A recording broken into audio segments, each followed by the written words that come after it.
This podcast is part of the Frederick Podcast Network. Learn more at listenfrederick.com. That's number one. You kind of reset your painful, tender to the touch. may also same shoulder length, and the other. Hey everybody, welcome back to the podcast. So let's talk faster. All right, start over. Rewind. There is no rewind. There is no rewind. Okay. Hey everybody, welcome to another episode of the Real Health Podcast with Brandy and Amir. I'm Dr. Amir Rashidian, a chiropractor, and Brandy Rashidian is Not a chiropractor. That's right, honorary. She knows more than a chiropractor, more than a typical chiropractor, anyways. I mean, No, now you're going to get people who want to like debate me or question me. how many patients ask you for advice? Okay, there's a few. Literally, they come back to see me, right? And they go, "Oh, I already talked about this with Brandy." And this is what I'm gonna do. And they're not asking; they're telling me. They're like, "This is what I'm gonna do. This Brandy suggested this. This is what I'm gonna do." Like, okay, I'll notate it in your charts.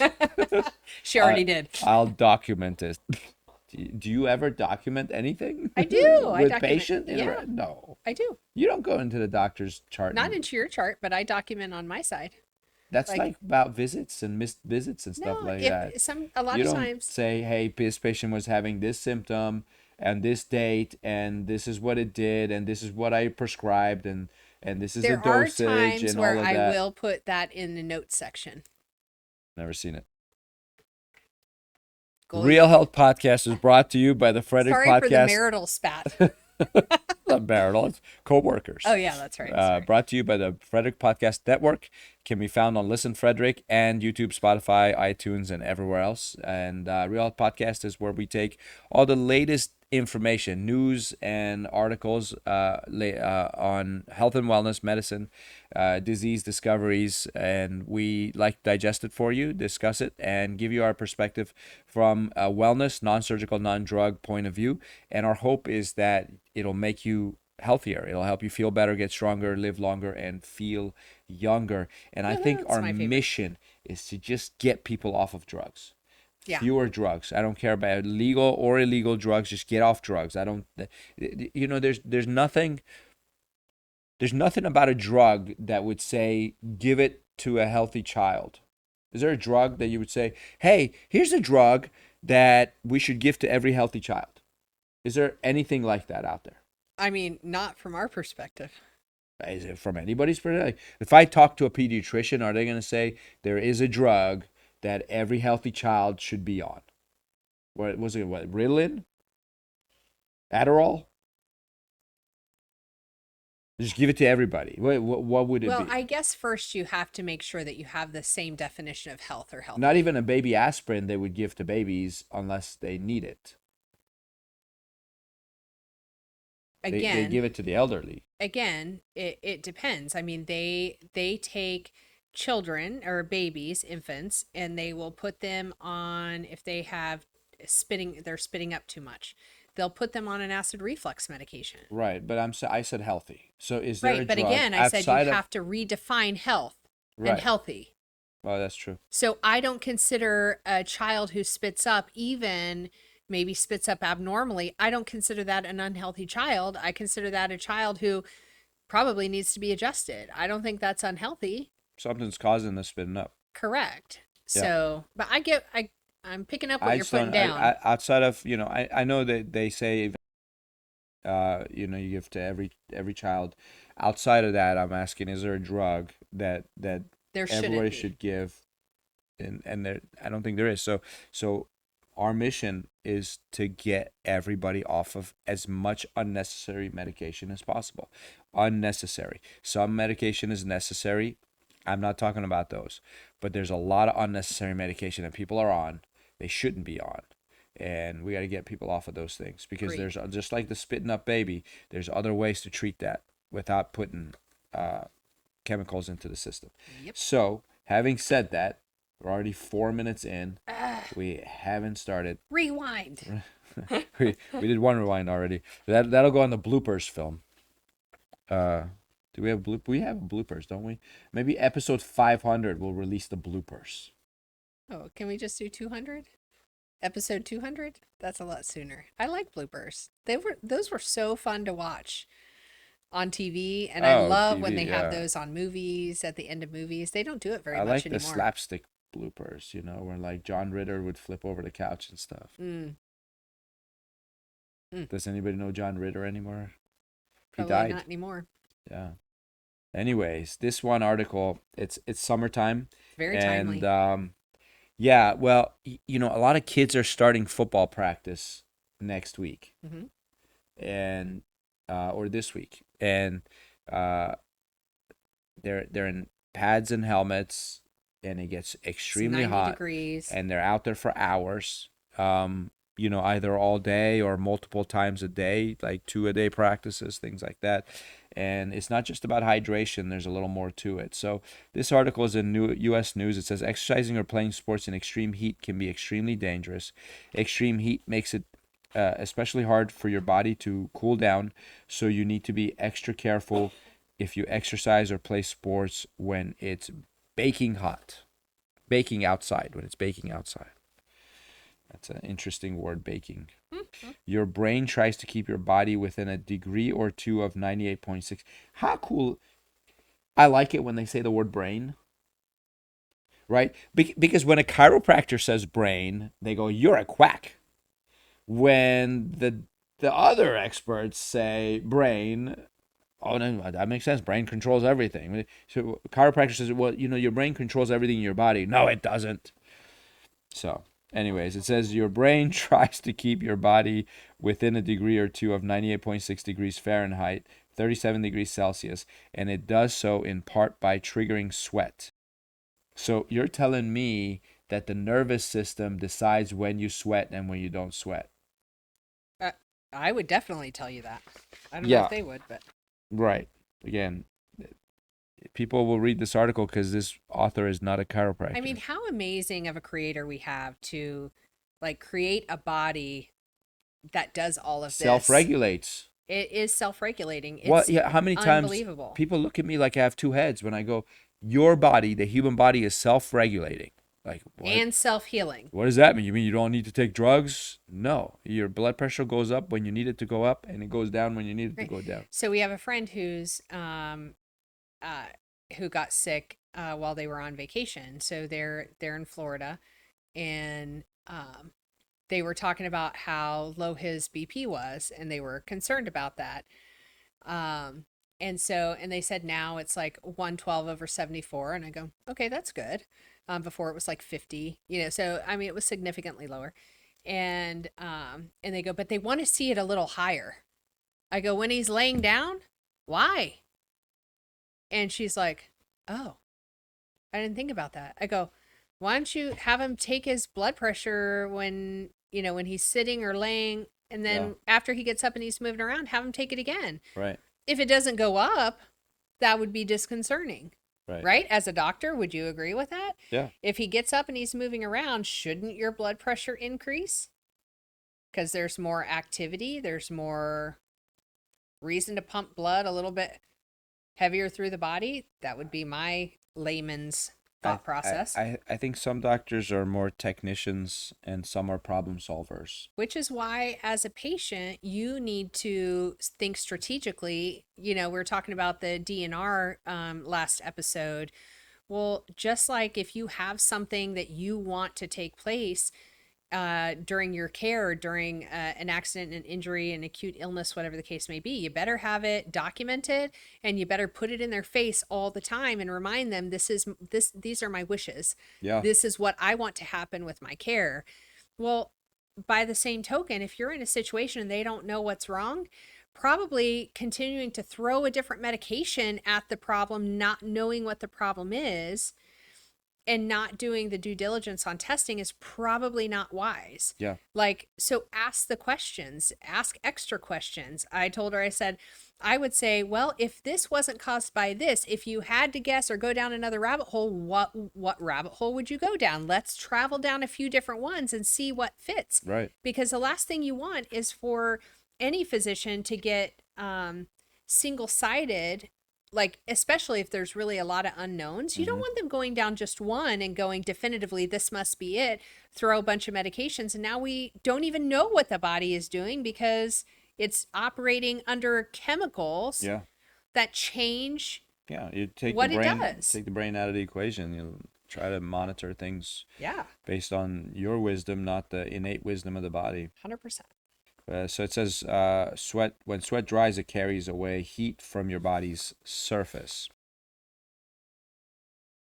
When sweat can't do its job because your body is generating a lot of heat or it's too hot and humid to cool down, you are at risk of becoming dehydrated or even getting a heat-related illness such as heat exhaustion or heat stroke. Which is dangerous. Heat can really impact every system in our body, our hearts, our lungs, etc. The higher the temperature, the harder it is for the body to stay cool. But humidity plays a big role too. High humidity makes it feel hotter than the temperature because it makes sweating less effective.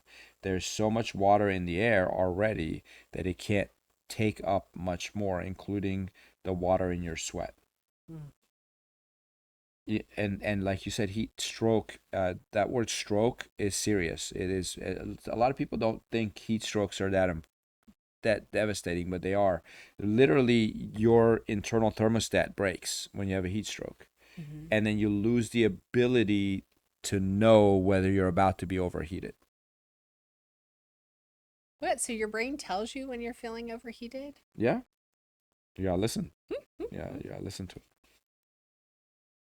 So the heat index, which factors the humidity and is included on many weather forecasts, provides a sense of how hot it feels. It really feels, and what's dangerous for prolonged exposure or strenuous activity. You know, the guy that discovered the wind chill factor and heat index, all that stuff. He just turned 86. He said it feels like 60. I was preparing myself. I'm like, I feel like this is a joke. I feel like this is a joke. You said it with a straight face though, so that was impressive. Yeah.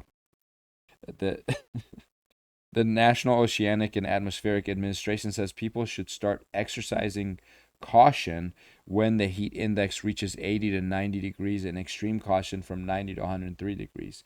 It labels everything over 103 danger or extreme danger. The NOAA, which we said was the National Oceanic and Atmospheric Administration, has a chart that shows how the heat index is affected by humidity. For example, a day that is 90 degrees Fahrenheit can hit the danger level with 70% humidity. If you want to exercise in the heat, here are some tips to stay safe, according to the U.S. Centers for Disease Control and Prevention. Time your exercise and outdoor activities for the coolest parts of the day. Well, the student athletes don't have that You don't choice. have a choice. They're out there in the worst part of the day. Part of it is because they don't want to wake up at 6 a.m. I understand that. I don't. Try to exercise in the shade as much as possible. Take frequent breaks, drink lots of fluids, and limit drinks that are high in sugar, caffeine, and alcohol. Someone's going to drink alcohol while they're exercise. Actually, I know a group of power lifters who take a shot of whiskey before they do their biggest lifts. Liquid courage? I don't It's something understand. about vasodilation. It dilates their blood vessels. Because you know how it turns your face red. I don't know. I mean, I don't Feels drink like there's other things you could do for that. to turn your face red. No, Face paint. vasodilation. Oh, yeah. Beet powder. Beetroot powder. Does the hydrogen molecular hydrogen do that a little bit? No. No? I don't think so. Oh, okay. I Maybe thought it did. it does. Well, it's supposed to. Yeah, it increases oxygen perfusion in your tissues. So you would think it does dilate capillaries. It doesn't turn your face red though. No. But like nitric oxide, that's in pre-workout powder. Again, it's something I don't take, or I don't think I've ever taken it. That's supposed to do that as well. Don't wait until you are thirsty to drink more. Exercise with someone so you can check on each other or pair up with a teammate. How to recognize that you may be overheating. If you start to feel any of these symptoms, stop exercising, get to a cool place, and seek medical care. Now, before I read these, it's common sense. Your body tells you you should stop. Listen to it. I mean, it's kind of Our silly. bodies talk to us all the time. I think the problem is we tune it out. We don't Yeah. actually realize that that's what it is Yeah. because we've kind of been programmed not to listen. Muscle cramping or muscle weakness. You know, I had a track coach, and after practice, he would say, "Start running." He wanted everybody to cramp. So we all had to run around the track, the whole track team, and someone would, like, your hamstrings would cramp up eventually, and you just grab your hamstring and fall over to the side, and like eventually, like at first it's like, I don't know, like 30 kids running, and one by one it's like a sniper shooting them, like ow, and they fall over. Is this the same coach that Start was hobbling. this your cross country coach? No. Oh, was this the one that watched you like pulled up and saw you guys in a fast food joint Yeah. when you were supposed to be running? Yeah. Wow. That was a different coach. Yeah, I was on the cross country team, and my friends and I used to sit. Roy Roger, I think it was Roy. No, it was Hardee's. We used to there was a Hardee's like half a mile down on the long, like there was like this 8 mile run we would do every once in a while, and so it's like 8 miles. I mean, the races are 3.1. I'm happy Feels to run excessive. 3.1. Why am I running more than double? So we'd go half mile down the road and go to a Hardee's and sit by the window, wait for the good runners to come back, and then we would run behind them and go back. And so we'd do like half mile out, half mile in. And one day we're sitting there looking out the window going, these guys are taking their time coming back. And we hear this voice at the other side of the table go, "What are we looking at?" We turn around, it was a coach. So That's one of my after favorite that, he got in stories. his truck. He had this like 1960s remade, remodeled truck with the fenders and the wooden back, and he would drive that next to us on the road as we were Oh, running that's so funny. and yell at us and go faster, faster. No longer trusted. Anyway, so that's my muscle cramping story.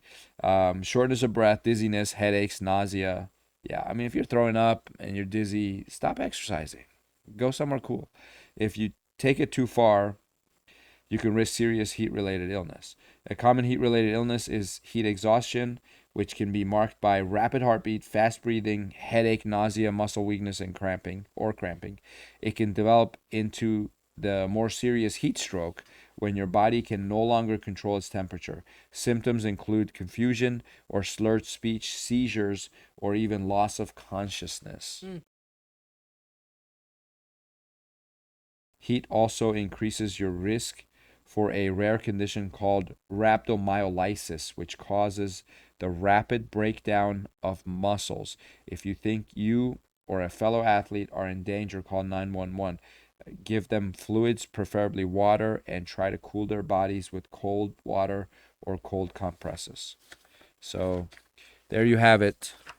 That's all there is about exercising in the heat.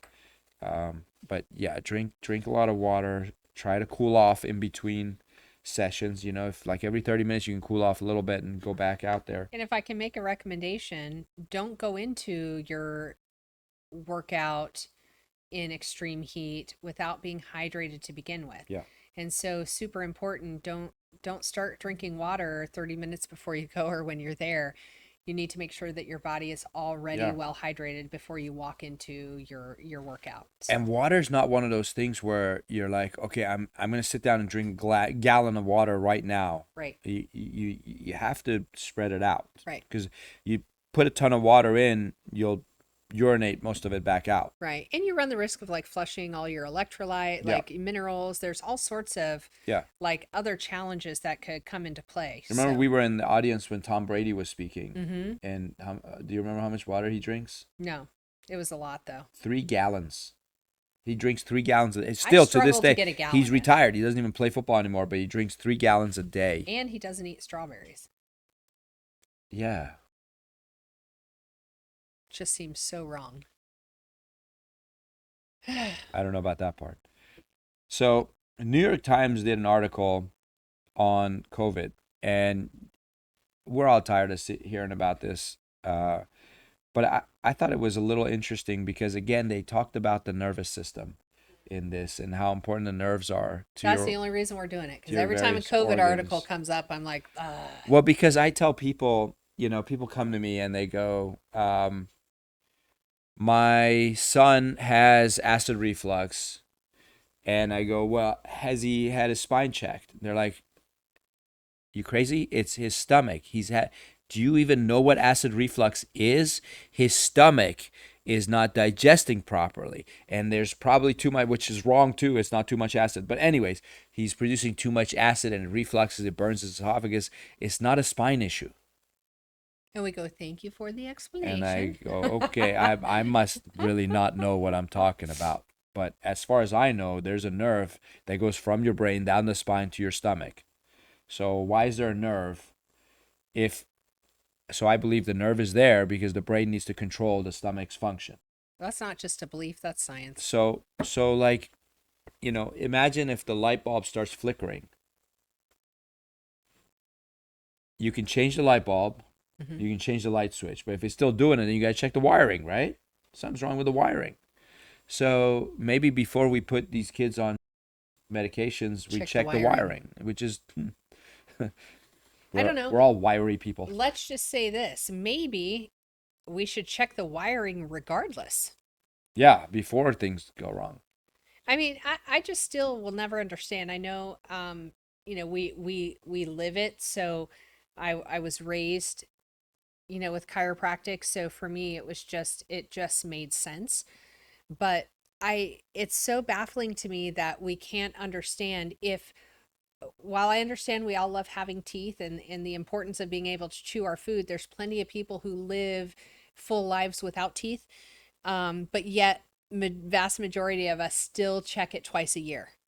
Yeah. The vast majority of people do not check their spine twice a year, right? But if you think about the impact, if what you're saying is true, and we know the science backs it, and if the brain controls every single function in the body and controls the regeneration of that said organ, muscle, tissue, then why would you not want to ensure as a health precaution that there's no interference in that messaging system?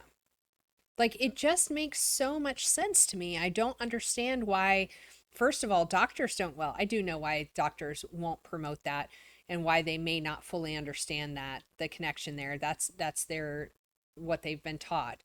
But there's so much benefit to that. And people have no idea. Like, bones aren't just like solid things that hold you upright.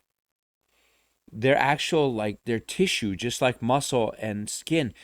For example, bone is a place where we store calcium. So when you need more calcium, guess what? Pulls it from the The bones. brain will tell the body to leach calcium out of your bones and put it in different places. That's why people get osteoporosis. Bone marrow is involved in white blood cells, red blood cells, but there's a whole metabolic thing that happens in bone. Do you know why babies have fevers when they're teething? I'm assuming it has to do with calcium. Yeah, so depleted calcium causes fevers in the body. So sometimes when kids have fevers and you want to just break the fever, instead of trying some of these over-the-counter drugs, try giving them some calcium, some chewable calcium, and their fever might go down. It's so funny. I was talking with a patient. They brought their 18-month-old in today, and it was the first time I saw him. So I was like, I'm not even going to say hi to you. I haven't seen this little rascal yet. So I went over to see his little boy. And he goes, he's teething right now. I said, oh, that's awesome.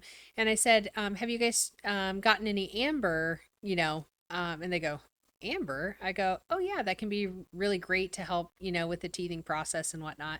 And he goes, I'm going to look that up. And I'm like, you should really look into clove oil as well. You can mix it with a little coconut oil and then make sure it gets There's on his actually gums. now homeopathic clove, not homeopathic, naturopathic, I think, clove formulas Oh, over the counter that you don't have to make it yourself. Because one of our pediatric patients, their parents, I told them about the clove oil, and yeah. they found it on the shelf. Oh, that's awesome. And so it's already mixed and it's in the Yeah. right dosage. But clove can numb the gums, so you Yeah. mix it with coconut oil, and you rub it on the gums. It numbs the gums; they don't feel the pain. Yeah. There's so many great alternatives, and you know, we started talking about, he's like, yeah, my pediatrician told me to give him Tylenol. I said, well, I would probably, if you're going to give him something over the counter, I would go more on the side of than I don't know, you might have to bleep those out. And I Yeah, said, but be aware when boys are between the ages of like 7 and 12 or 7 and 11, it's on the insert for that particular product. It can induce hallucination. Yeah, hallucinations.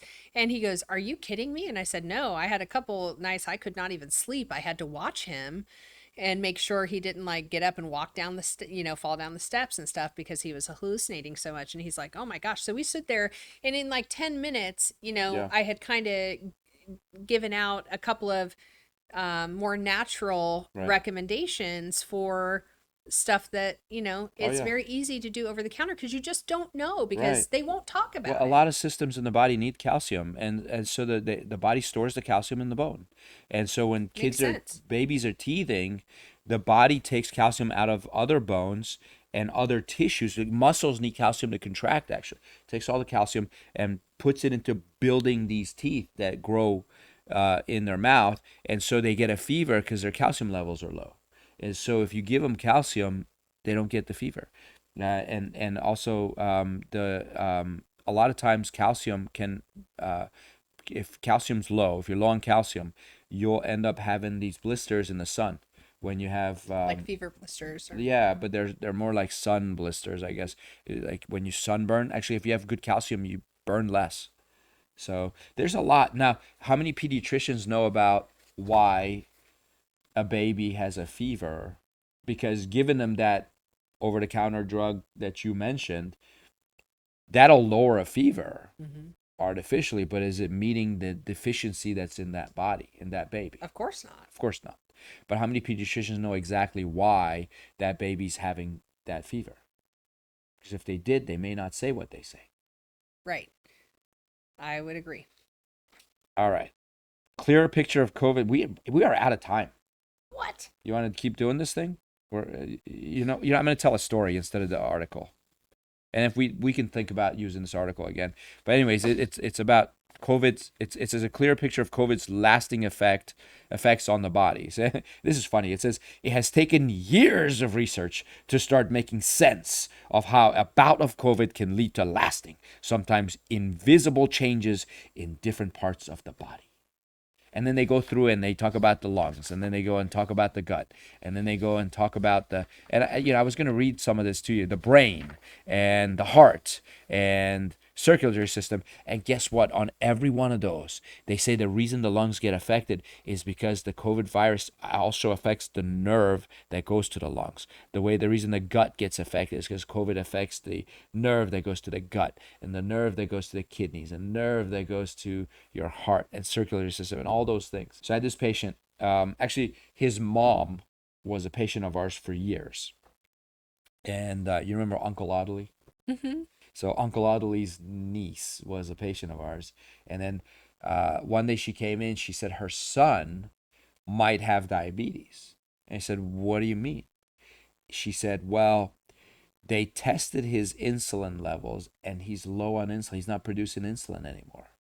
And I go, well, did he have like an infection or something? He wasn't at the age, he was a little older. He was like 16 years old.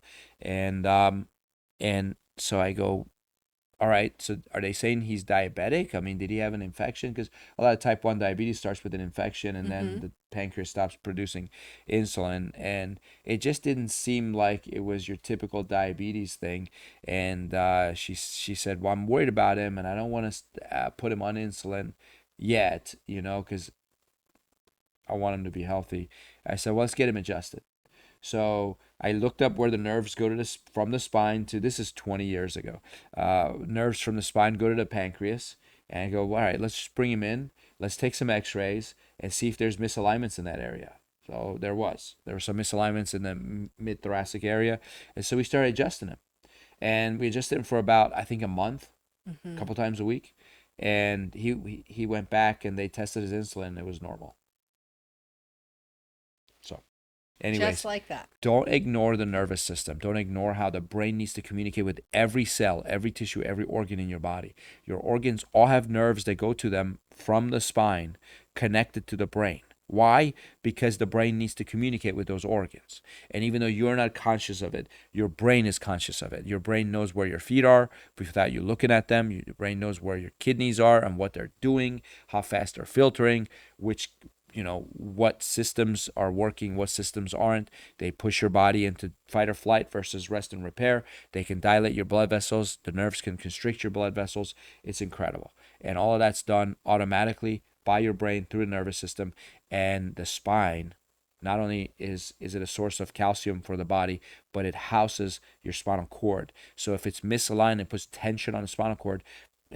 I'll tell you one other thing really quick, but we don't have time to get deep into it. But spinal cord has to have a tone to it, like a guitar string. So when you put tension on it, conduction changes, because there's different types of nerve conduction. One of those is through tone or vibration. So nerves, when you pull a nerve, it can't communicate properly. So it has to have a certain amount of tension on it, not too much, not too little. And so when these misalignments affect that tension, it affects how the brain communicates with those organs, and regenerative processes in those organs get affected. That's why someone who has, let's say, a car accident at age 16, at age 20, and they misalign something in their upper back, then in their late 50s, they start having heart problems, and people go, oh, it has nothing to do with the car accident. I go, well, where do the nerves come out of the spine to go to that heart? It's that upper back area. If you take an x-ray, you'll see degenerative changes. And if you guys are really interested in research on this, look up the Windsor autopsies, WINSOR, Windsor autopsies, and read all about it yourself. So we are out of time.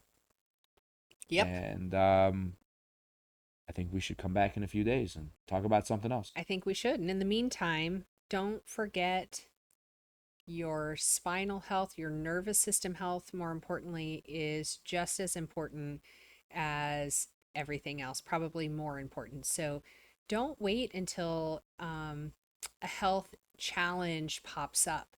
Go get checked now. Yep. Go get your nervous system checked and make sure that messaging system is doing what it's supposed to do, that it's able to do its job.